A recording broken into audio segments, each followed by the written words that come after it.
Good evening and welcome to Salam Media. I'm your host, Dakir Daud, taking you through the next hour of all things sport on this beautiful Friday evening. This evening, we've got a jam packed lineup for you. We're going to be chatting all things cricket with the Proteas Women media manager, Lita Gqirana, who's going to be giving us a bit of insight on what's happening inside the camp of the Proteas, as well as the CEO of Hockey SA, Sean Bike, is just going to join us and he's going to give us a bit of more insight on what's happening with the Indoor World Cup that's taking place on South African soil. Well, two World Cups on South African soil. Let's go to the white ball version first, or let's say the cricket version first, because they're both white ball sports. Lita, thanks for joining me on Salam Media this evening. It's always a pleasure to have you. You're such a regular on the show now. Thank you, Takir. Nice for you guys to have me again. I enjoyed the last time, so happy to be back. Lita, I mean, a World Cup on home soil. What's the experience been like for you?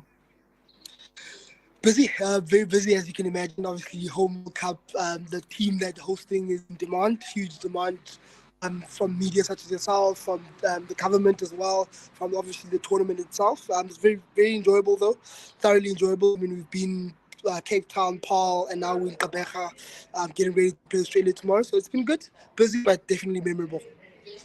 Lita, a memorable tournament indeed. I mean, the first game at a sold out Newland Stadium, taking on Sri Lanka, just falling short there. What exactly was the secret behind getting the stadium full? Listen, a lot of long hours. I must commend the ICC and Cricket South Africa. They worked brilliantly together to make sure that the first game, which is always the aim, to get a packed crowd in. So they worked tirelessly. There was a huge marketing drive, a huge media drive that we had at the end there to ensure that, as South Africans typically we always like to come in last minute, lastminute.com, we like to say, buying tickets. But at least the Cape Townians came out and the ladies were really, really appreciative as well of that, and they thoroughly enjoyed it. Well, I mean, they enjoyed it. They fell short in the opening game. Unfortunate, um, some would say. But then you bounced back straight after that. After scoring, what, 132 against New Zealand, when many thought this game was out of your hands. But then you managed to bring this one back into your power and win the game. I mean, what was the word in the Listen, camp after the innings changeover? Listen, the ladies after the score that they put up against New Zealand, they were still quite confident, going knowing that they can defend that. Paul was quite slow in the games before, and they kind of knew that going into this game that if you can just put up a decent par score, you can definitely defend it with the bowling attack that the ladies have in their artillery. Shabnam Ismail, Marizan Kap, Nonkululeko Laba opening the bowling as well. She was brilliant once again, and that's, I think, after the first game, the nerves kind of calmed down, and everyone knew that, listen, we've got the talent to make a huge impact in this World Cup. So it's just a matter of backing our skills, and the ladies did exactly that, and it showed. I mean, New Zealand out for less than 70 is not an easy feat, as you can see. They scored 190 against Bangladesh, so the ladies were really focused to try and get that win. I mean, we don't want to go through a World Cup without winning a game, so we had to, after the first disappointment, put it behind us and go in that second game and make sure that we still have qualifications within our grasp. Definitely. And us being South Africans, we're aiming for one win. You got the win. Now everybody's talking of making it through to the next round. What's our chances like? No, listen, the goal for this team coming into this World Cup was not only to get one win. It was always going to be to make the semi-finals, finals actually, and that's the game. That's still the aim now, because yes, we're disappointed to lose first game, but like I said, I think the nerves kind of got the better of players. It was not necessarily that they played this cricket and lost, but they knew that you kind of played within themselves a bit. But in the second game, they showed their true character and they showed kind of what they can do. And tomorrow it's our next challenge. Australia, five-time champions, defending champions. It's not going to be an easy game.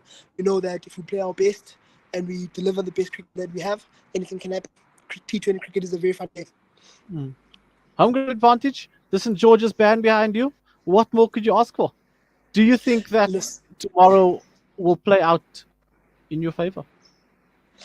we hope so. We hope so. The ladies have put in the hard yards in this last couple of days in Gqirana. They've been here working very hard. Marizan Cup is a huge moment for her. She's set to play her first international game at home. She's never played in PE her entire life. So after 13 years of being a Protea, she can finally play in her home soil. So that's very exciting. And the players are definitely looking forward to the vibe. We know the the stadium is very famous for their band and the atmosphere that they generate for international matches. So hopefully tomorrow is no different. Hopefully the weather gods play in our favor as well, so we can have a full game of cricket tomorrow, including also the game prior to us, England India, to mark the double header. I know it's going to be exciting. It's I want the stadium to be full, and I know that Gqirana people are definitely going to come out and support these ladies, including Marizan Kapasaf. And I mean, you've been on the ground there. What's the weather like? What's the conditions like? And how's the preparation of the team been going in Gqirana for this match against Australia? Yeah, so we arrived from Cape Town. We arrived in Gqirana on Tuesday. So the players we had a day off that day, basically traveled there as well. And then the next day we kind of had light outing as well. We had a coaching clinic at one of the primary schools here. And then the last 2 days was no full preparation for this game.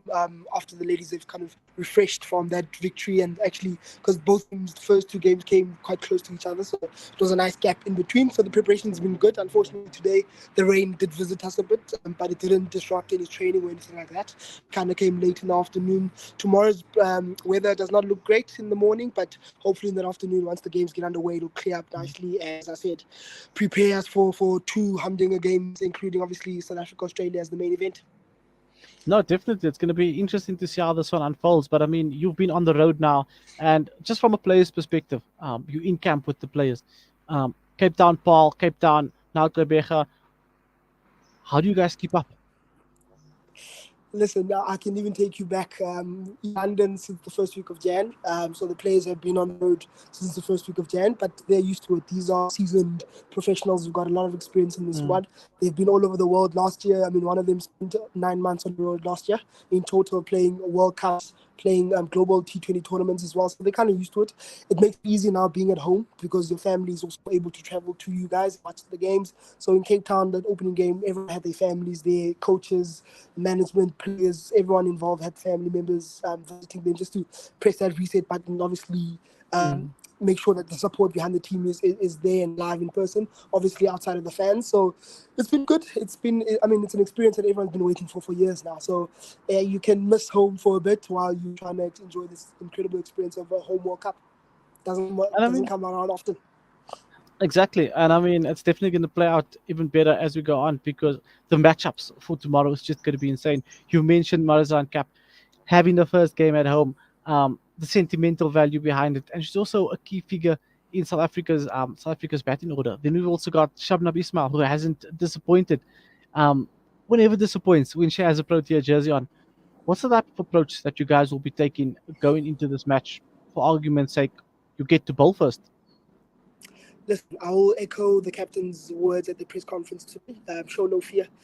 Yes, we respect Australia as a world-class team, but show no fear. You're not going to beat them if you give them too much respect and you sort of play within yourself. So with the ball or with the bat, it won't be any different. It's show no fear. Stick to the plans. The players have got the plans for each and every Australian player, as we normally have for games going into games. So it's a matter of backing yourself, show no fear, and just go for it. So that's what they're going to try and do tomorrow. And you speak about Kap Ishmael. There's a lot of other players that can put their hand up tomorrow as well, and we're going to need everyone to put their hands up tomorrow to be able to beat this Australian side. South Africa's played them 5 times in T20 cricket, and unfortunately we haven't recorded a victory yet. So one way to do that in tomorrow on home soil. Definitely, and it's definitely possible. Looking at the team, looking at the lineup, the form that you've been in lately, it's going to be interesting to see how this one unfolds. Um, from a South African preparation perspective, what are some of or who are the players that you're targeting in this Australian team to neutralize them in order to swing the game in your favor? Listen, you saw yesterday what Australia did to Sri Lanka. Chasing 112 with no wickets lost is no easy feat. We had Beth Mooney there and Alisa Healy at the top of the order, very dangerous players. But I was having a discussion today with my colleague. You look at the top 2 openers, you think, you target them. Then you've got Meg Lanning coming in at 3. And then, you think you sorted, then you've got Perry coming in at 4. Listen, their batting order goes for miles, for instance. So it's just a matter of backing yourself. We've got the skill as a unit to be able to curtail that team. And it's a matter of backing each and everyone. Everyone has to step up, not only with the ball, not only with the bat, but in the field as well. Throw the body on the line. I think the players have done that very well in the last month or so, especially in the field. So tomorrow is literally don't leave that field with no regrets. That's the bottom Mm. line. Leave that field with no regrets. They've got a lot of talented players. I mean, we saw a lot of them were picked for the Women's Premier League as well in India coming up next month, and they have got quality players. But we also have quality players. Nonkululeko Mlaba is sitting second on the ICC T20 bowling rankings, and she's one of many players that can definitely change the game for us. And hopefully tomorrow they'll all be on song and we'll put on a good show for South Mm. African public. No, definitely. And I mean, we've spoken about the team, and I feel like management and media, the media team within the sports team, is always neglected to a certain extent. Only when the going gets tough, and then you find, get rid of the coach, this or that. But when the going's good, they kind of put to the side. Lita, how's this tournament experience been for you as a media manager? Listen, this is my third World Cup in while I'm working at Cricket South Africa. It's an experience. I mean, the home being at home is totally different. In the past, I had a under 19 World Cup at home, but this is a completely different level. This is senior professional cricketers who are working tirelessly to get to this point. So for me, it's just a matter of servicing them and supporting the team as best as I can, and obviously servicing and Mm. supporting the media as well to make sure that you guys get all the content that you need as quick as possible. And it's been good. It's been fun, learning a lot. I'm still quite. I'd like to think I'm still quite young in this media manager game. So I want to grow. I want to become better at my job. I want to become a well-rounded individual when it comes to being a media manager. And this is definitely one that's going to be memorable for me. Home World Cup, the pressure. Mm. So it's something that I'm really enjoying, and I can't wait to hopefully get the pressure of preparing for a semi-final and a final, and hopefully a media tour after with a trophy around the country. Well, we're looking forward to it. We know that you will be stopping in Joburg, and I'll drop the location indeed for when you are in Joburg. But Lita, I know you're Got hectic. you. You've got a hectic evening ahead of you, and good luck for yourself and for the team for tomorrow. The team from Salam Media wishes you everything of the best, and we hoping that we get that W tomorrow, and just pave the way for a route into the final. Thank you so much, brother, and really appreciate all the support from the whole crew there with you, and really appreciate it. And keep supporting us, keep supporting the ladies. If you can't come to the stadium, please watch it on TV and keep supporting us. Hashtag on social media, all the stuff. Thank you so much, brother. Thank you so much, Lita. That was Lita Gqirana giving us a bit of a breakdown of what's happening in the Proteas T20 World Cup and how the campaign's been going. They lost their first game against Sri Lanka and then came back, bounced back in phenomenal fashion against New Zealand, winning that game with only putting 132 runs on the board. Tomorrow they do take on Australia, I beg your pardon, at 7 o'clock tomorrow evening, which will be a cracker of a match. A victory here could definitely set something up for the Protea women now to qualify for the finals and get into the playoffs and the business end of the tournament. So if we can get over the first hurdle, which is Australia tomorrow, and then into the playoffs, it will definitely it's definitely looking positive for South African cricket.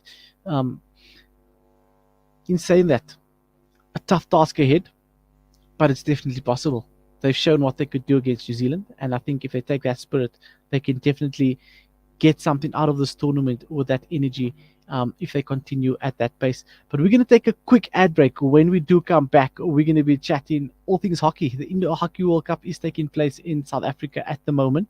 And let's chat a bit about hockey. We're going to chat to Sean Barkis. He's going to give us his insight on what's happening behind the scenes to put such a successful event together.